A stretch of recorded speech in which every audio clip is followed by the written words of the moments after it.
getting my bearings and my wits about me. Wit, of course, as his podcast with Ryan Fitzpatrick, they had Devontae Adams on. And I got to say, Hammond, I know we're going to get into this, like the Rams are the belle of the ball. It's them and everyone else. And truly, and you could say, like, I'm not talking AFC, NFC. Like, it's sort of, it's not always that we have an undeniable one and everybody else that everyone can agree on. Even when the Chiefs are on top, no one will admit or cop to that. We'll get to the Chiefs, of course. But I feel like it is the Rams and the Rams alone, wherever you might be. Look at that background. Okay, Yeah. okay, buddy. But yeah, it really is right now. The way that they dominated that game last night, the way they've been dominating lately. I know Eagles fans can say, "Oh, well, we beat the Rams earlier in the season," but it's not earlier in the season right now. We are getting to the home stretch here, and nobody's playing better football than LA. It's true. And in the AFC, that's the Patriots alone. Now let's get into some of our takes. Hamilton's here. We've got Andrew Whitworth, Chad Ochocinco. We've got our Monday night secret menu to get to as well. So the Pats don't have a 3-game lead on Buffalo, of course. They're sitting there at double-digit wins, 10-2. Ravens move into the AFC North lead. If we look at things, the Steelers now in the playoff, which is absolutely amazing. They're out of the playoff picture. Sorry, the Steelers. The Ravens in the top spot as FanDuel Sportsbook had it all along, even though I questioned it every step of the way. Baltimore now minus 425 to finish it off and win the North. And even after the loss at Kansas City, the Colts still the faves to win the AFC at plus 490. Narrow lead over the Chiefs, Patriots, and Broncos. If we take a look at the NFC side of things, Rams alone at the top. Like we said, 3 games against teams with a winning record, by the way.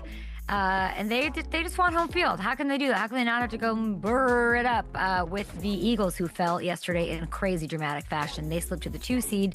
They just I don't even know what they did. The first 20 minutes, gorge, great. I was hopping on a plane, happy as a little clam. Okay, Eagles. And then no, Dallas comes marching back. George Pickens, the deep threat that he is. Black Friday game with the Bears, by the way, potential 1-seed implications.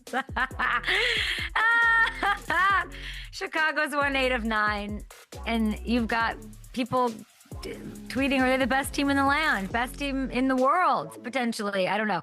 Lions on the outside looking in still, which is actually insane. That's truly insane, the way that Gibbs looks, that offense looks, and it was a little, you let the Giants hang around, whatever. Tough team. Tough team. They were 7-4.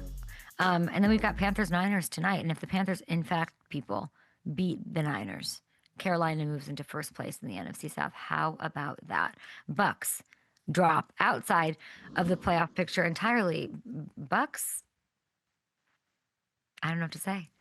I don't know what to make of these Bucks, because you could just say they ran into a couple of teams that are better than them, which they are. They've also been here before, where they have these weird skids and then end up winning the division and going to the playoffs. The Rams are the top dog, the head of the food chain. That's that. And it was all over in like 20 minutes. Okay. The Rams, if they didn't even like get on the field in the second half, Stafford could have thrown 6 touchdowns in this one. It's insane. And forget the MVP, which Matthew Stafford, of course, the heavy favorite on FanDuel Sportsbook right now to win at minus 220. The first time anyone has had minus odds since the year started, mind you, but he is having the greatest season ever. One of the greatest quarterback seasons. And I mean it. 30 touchdowns, just 2 interceptions. Who is this? 11 games. That is bananas. He's now thrown 27 straight touchdown passes without an interception, which is the longest streak in a single season in NFL history. And by the way, they have the number 1 scoring defense right now, too. So even if you found a way to keep Matthew from having a day like this, they're still probably going to win, and it is impossible to beat or stop them, or it's just wild. It's kind of fun to watch. And the Rams, of course, they're alone. They're the clear-cut Super Bowl faves, plus 430 as of this morning. Eagles still second. Chiefs jump into third. Lions, Colts, and Seahawks 3-way tie for fourth. As for the Bucs side of this, Tim Allen and Home Improvement would have got, That's how I feel. That's what he does there. When he's not happy, that's what I'm feeling this morning, okay? And maybe I just came up with that reference because subconsciously my mind is in Detroit, where I do believe Home Improvement on TJF was based out of. I think it was a Detroit, Michigan show. Anyway, Baker Mayfield, there's concerns here. Injuries, always a concern, I feel like, with the Bucs a little bit. But he sat out. His shoulder's in a sling. You hate to see it. Beyond that, these 3 straight games, not great. This has happened in the middle of a season for the 3rd straight year. I don't know why. They always finish strong. So do I have faith? Sure. But I don't want them to just finish strong and win the division.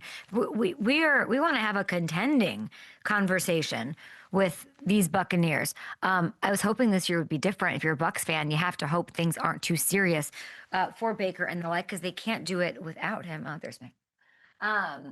And we'll have to see. As far as the odds are concerned, you guys, can take a look over on FanDuel Sportsbook. The Panthers right on their heels as far as the standings are concerned.